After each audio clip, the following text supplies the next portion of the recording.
What's good, hunters? I'm going to be doing a series called The Good, The Bad, and The What Could Be Better.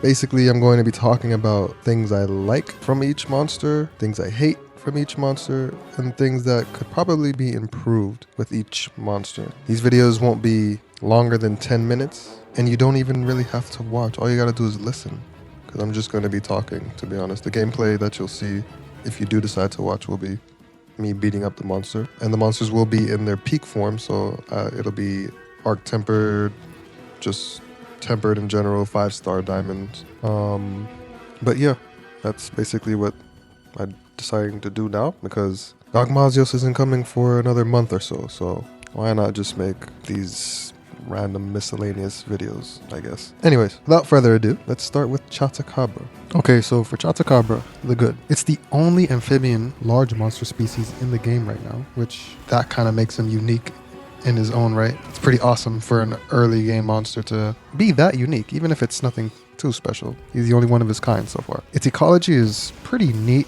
also for an elementless monster. It's basically a desert frog. I think that's pretty awesome. I don't like frogs, but I think he's pretty damn cool. He's able to swallow bulaki, those little mosquito monsters that you see in the Windward Plains, and even large barrel bombs all in one go. It's pretty impressive for a large monster, a basic large monster at that. And the frogs that live in high humidity areas, they need moisture to survive and thrive. They breathe through their skin, which is interesting as hell. And even though a lot of them live in aquatic, swampy places, the ones that are in dry areas, they can use the ground itself, like the dirt, and absorb the moisture from the ground. Pretty cool. Frogs are pretty interesting creatures. That's why Chatacabra is super cool, especially when he is in that area where little body of water, like a little small lake in the Windward Plains. Super cool. Honestly, he is a great test dummy. You can literally use him as a punching bag to test all your builds and different weapons and whatnot. So I appreciate him for that.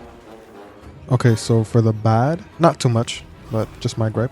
His attacks are a little too slow. They take so long on the startup that by the time he actually does the actual attack, you're already behind him. Which, yeah, I get it. He's a starter monster, you know, he's supposed to be easy to dodge, but not even Cuckoo was like that in the first gen. His moveset is a little too basic, and honestly, after he does the attack, his attacks have too much end lag on them. Like, he's just sitting there waiting for you to hit him again. Also, using the sticky substance from his tongue to lick his arms, then to rub his arms on the ground to stick rocks and minerals to them to make them like gloves, boxing gloves, is not that good. You can break those rocks so fast, like, it's not even funny. And I feel like they should give him more protection, seeing as he is very squishy. And yeah, that's it. Nothing too bad. I know I can't really go crazy on bad things about Chatacabra and his fight, because I know Master Rank will improve on that. And speaking of improvements, what could be better? I'll always start off with the rock gloves gimmick that Chatacabra has. The best way to improve upon such a cool gimmick already is I would give his rocks more durability and the capability to stun hunters upon being struck. That would be pretty dope.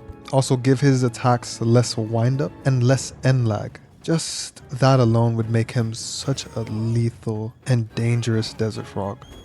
What I think would also make Chatacabra better would be to introduce him to the herd mechanic. Imagine a bunch of Chatacabras chilling by that one area in the Windward Plains with the lake, just sunbathing and taking in the moisture and just chilling. Not only would they be more dangerous, but it would be such a nice thing to see. It would also be a good use of the herd mechanic. If I'm correct, frogs already do that in real life. They are kind of social. At least young frogs are social. They tend to stay together until, they go mind their own business. Overall, Chatacabra is a decent monster. A decent starter monster, to be honest. Nothing too crazy.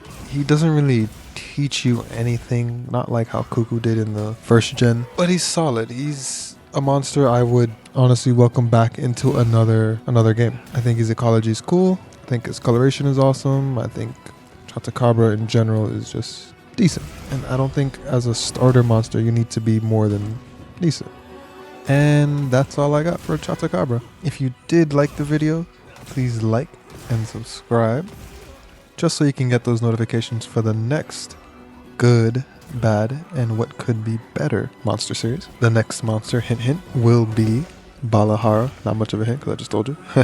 But yes, I hope you guys have a great rest of your day or night. And till next time, hunters. Peace.